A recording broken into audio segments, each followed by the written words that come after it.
the general public is just tired of no progress on certain things. People after a while get tired of fighting.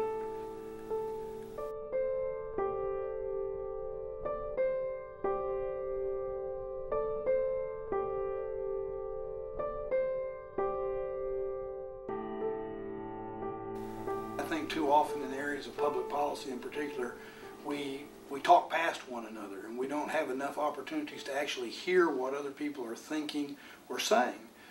We have these things that we call public hearings, but really what happens is people come down and you've got the members of the legislature or the members of the city council or whatever group, and people get their 2 minutes, their 3 minutes, and they show up because that's their one bite at the apple. Then what I typically will try to do is go to them and say to them, this old process isn't working.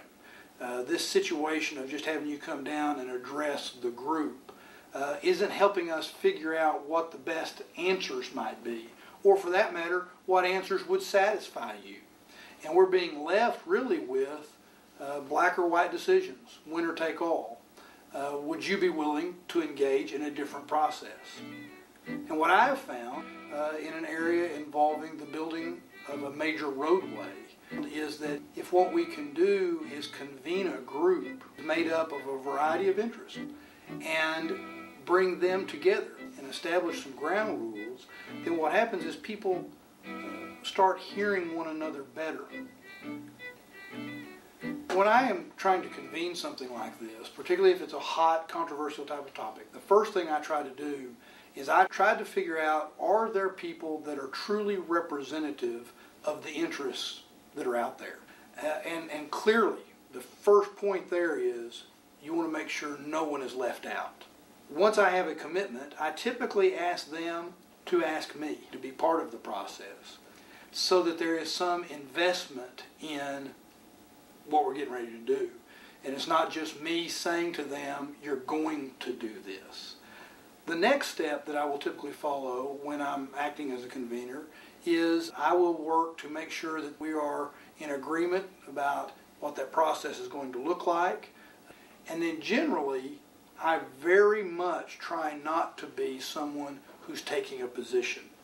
And I try to let those who are the professionals, those who are the professional facilitators or mediators or folks involved in dispute resolution, whatever appropriate title they have, let them do their job.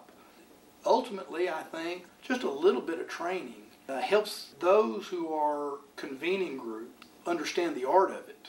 It also helps in the front end being able to bring people together to agree to do this sort of different process. It's important to have a good process.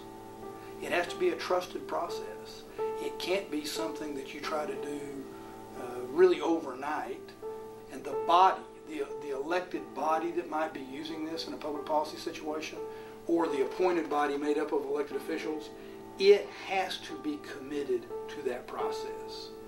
If what it does is it says, okay, I'm going to go along with this process, but I'm going to get lobbied over here to do something different, then they can kill it and make it not worthwhile. They have to buy into the process and say that they're going to follow whatever the outcomes are.